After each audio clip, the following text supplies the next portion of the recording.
Sir ಖಂಡಿತ ನಿಮ್ಮ ಎಲ್ಲ ಪ್ರಯತ್ನ ಯಶಸ್ವಿಯಾಗಲಿ. ಸೊ ಕೊನೆಯದಾಗತ್ತಂದರೆ ಒಂದು ಇಂತಹ ಪ್ರಯತ್ನವನ್ನು ತಲುಪಿಸುವಂತಹ ನಿಟ್ಟಿನಲ್ಲಿ ಹೇಗೆ ಪ್ಲ್ಯಾನ್ ಮಾಡಿದಿರಿ? ಈಗ ಎಷ್ಟು ಥಿಯೇಟ್ರಲ್ಲಿ ಫಸ್ಟ್ ಅಂದರೆ ಈಗ ಎಲ್ಲ ವರ್ಲ್ಡ್ ವೈಡ್ ರಿಲೀಸ್ ಮಾಡುವಂಥದ್ದು ಪ್ಯಾನ್ ಇಂಡಿಯಾನ, ಜಸ್ಟ್ ಕರ್ನಾಟಕದಲ್ಲಿ ಮಾತ್ರ ಹೇಗೆ ಅಂತ?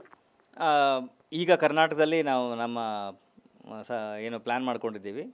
ಸೊ ಒಂದು ಜಾಸ್ತಿ ಥಿಯೇಟ್ರಲ್ಲಿ ನಾವು ಪ್ಲ್ಯಾನ್ ಮಾಡಿಲ್ಲ. ಅಂದರೆ ಬಿಗಿನಿಂಗಿಗೆ ಆ ಮಟ್ಟದ ಏನು ಡೆವಲಪ್ಮೆಂಟ್ಗಳನ್ನು ಮಾಡಿದೆ. ಸ್ವಲ್ಪ ಒಂದು 35 ಥಿಯೇಟ್ರು ಬೆಂಗಳೂರಲ್ಲಿ, 35 ಥಿಯೇಟ್ರು ಹೊರಗಡೆ, ಒಂದು ಹತ್ರ ಒಂದು 70-75 ಥಿಯೇಟ್ರು ಈಗ ಪ್ಲ್ಯಾನ್ ಮಾಡ್ಕೊಂಡಿದ್ದೀವಿ.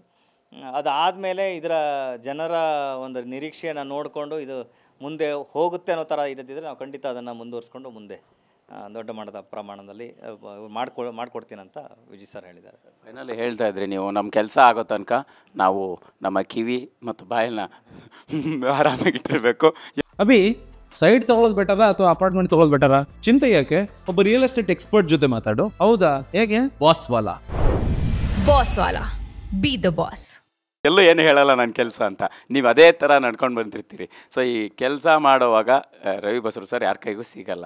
ಸೊ ಕೊನೆಯದಾಗಿ ಈಗ ಅಂದರೆ ಇದು ಪ್ಲ್ಯಾನ್ ಆಯಿತು, ಜನರನ್ನು ತಲುಪುವಂಥ ಹಂತ ಆಯಿತು. ಸೊ ಸದ್ಯಕ್ಕೆ ಯಾವ್ಯಾವೆಲ್ಲ ಪ್ಲ್ಯಾನ್ಸ್ ಇದೆ ಮುಂದಿನ ದಿನಗಳಲ್ಲಿ? ಯಾಕಂತಾರೆ ಮತ್ತೆ ಸಿಗೋದು ನೀವು ಅಪರೂಪ ಅಲ್ಲ, ಅದಕ್ಕೆ ಕೇಳ್ತಾ ಇದ್ದೀವಿ. ಖಂಡಿತ ಸದ್ಯದಲ್ಲಿ NTR ಅವ್ರದ್ದು ಕಾಂಪೋಸಿಂಗ್ ವರ್ಕ್ ನಡೀತಾ ಇದೆ. ಅದು ಬಿಟ್ಟು ಮಿಕ್ಕಿದ್ದೆಲ್ಲವೂ ಒಂದು ಹಂತದ ಮಾತುಕತೆಯಲ್ಲಿದೆ. ಒಂದಿಷ್ಟು ಸಿನಿಮಾಗಳನ್ನು ಏನು ವರ್ಕಿಂಗಲ್ಲಿದೆ. ಅದೆಲ್ಲವೂ ನಿಮ್ಮ ಮುಂದೆ ಖಂಡಿತ ಬರುತ್ತೆ. ಎಲ್ಲವನ್ನು ತಿಳಿಸ್ತೀನಿ ಆಗಾಗ ಬಂದವಾಗ, ನಿಮಗೂ ಅದು ಗೊತ್ತಾಗುತ್ತೆ. ನಾನು ಒಬ್ಬ ಕೆಲಸಗಾರನಾಗಿ ನನ್ನ ಕೆಲಸ ಮಾತಾಡಬೇಕು ಅಂತ ನನ್ನ ಒಂದು ಆಸೆ. ಅದೇ ರೀತಿ ಯಾವ ಸೋಷಿಯಲ್ ಮೀಡ್ಯಾದಲ್ಲೂ ನಾನಿಲ್ಲ. ಅಂದರೆ ಅದನ್ನು ಕೇಳಿ ನಾನು ನನ್ನ ವರ್ಕ್ ಮಾಡುವಂಥ ರೀತಿಗಳನ್ನು ನಾನು ಬದಲು ಮಾಡ್ಕೊಳ್ಬೋದು ಅಂತ ಉದ್ದೇಶಕ್ಕೋಸ್ಕರ, ಬೇರೆ ಏನಕ್ಕಲ್ಲ. ಈಗ ಎಕ್ಸ್ಪೆಕ್ಟೇಷನ್ಗಳು ಹುಟ್ಟುತ್ತೆ. ಆ ಎಕ್ಸ್ಪೆಕ್ಟೇಷನ್ಗೋಸ್ಕರ ನಾನು ಬದಲಾಗಿ ನನ್ನೊಳಗಿರುವಂಥ ಏನು ಒಂದು ಸಣ್ಣ ಪ್ರತಿಭೆ ಇದೆ ಅದು ನಾನು ಮೋಲ್ಡ್ ಆಗಬಾರ್ದು ಅಂತ, ನನ್ನ ಎಲ್ಲಿಂದ ರಿಸೋರ್ಸ್ ಭಗವಂತ ಕೊಡ್ತಾ ಇದ್ದೇನೆ ಅದನ್ನು ನೇರವಾಗಿ ನಿಮ್ಗೆ ಕೊಡೋ ಥರ ಆಗಬೇಕು. ಇಲ್ಲಿ ತನಕ ಆಗಿದ್ದೆಲ್ಲವೂ ಅದೇ ಭಗವಂತ ಕೊಟ್ಟಿದ್ದನ್ನು ನಾನು ನಿಮಗೆ ಕಣ್ಣಿಗೆ ಒತ್ತಿ ಕೊಟ್ಟಿದ್ದೇನೆ.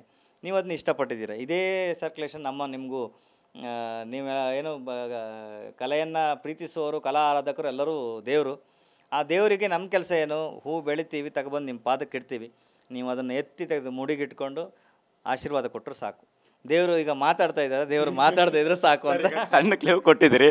ಆ್ಯಸ್ NTR ಅವ್ರ ಸಿನಿಮಾ ಹೆಂಗಾಗ್ತಿದೆ ಸರ್? ಏನು ಯಾವ ಹಂತದಲ್ಲಿದೆ, ಎಷ್ಟು ಕೆಲಸ ಆಗ್ತಾಯಿದೆ ಅಂತ? ಇನ್ನು ಕಾಂಪೋಸಿಂಗಲ್ಲಿದೆ. ಕಾಂಪೋಸಿಂಗ್ ಶುರುವಾಗಿದೆ ಅಷ್ಟೇ. ಖಂಡಿತ ಅದರ ಬಗ್ಗೆ ಪ್ರೊಡಕ್ಷನ್ ಹೌಸ್ಗಳು ನಿಮಗೆ ಇನ್ಫಾರ್ಮೇಷನ್ಗಳಿಂದ ಆ ಕಡೆಯಿಂದ ಬರುತ್ತೆ. ಬಟ್ ನನ್ನ ಕಡೆಯಿಂದ ಕೆಲಸ ನಡೀತಾ ಇದೆ ಅಷ್ಟೇ. ಇನ್ನು ಪ್ರಶಾಂತ್ ಸರ್ ಕೆಲಸ ಹೇಗೆ? ಅವ್ರ ಕೆಲಸ ಅವ್ರು ಮಾಡ್ತಾಯಿದ್ದಾರೆ, ನನ್ನ ಕೆಲಸ ನಾನು ಮಾಡ್ತಾಯಿದ್ದೀನಿ. ಖಂಡಿತ ಅದ್ರ ಬಗ್ಗೆ ಮುಂದಕ್ಕೆ ತುಂಬ ವಿಷಯಗಳು ಬರುತ್ತೆ. ಏಪ್ರಿಲ್ 18ನೇ ತಾರೀಕು ನಮ್ಮ ಕರ್ನಾಟಕದ ಗಂಡು ಕಲೆ, ನಮ್ಮೆಲ್ಲರ ಹೆಮ್ಮೆ ಯಕ್ಷಗಾನ ಎಲ್ಲ ಥಿಯೇಟ್ರ್ಗಳಲ್ಲೂ ಬರ್ತಾಯಿದೆ. ಇದು ಯಕ್ಷಗಾನದ ಹಬ್ಬ.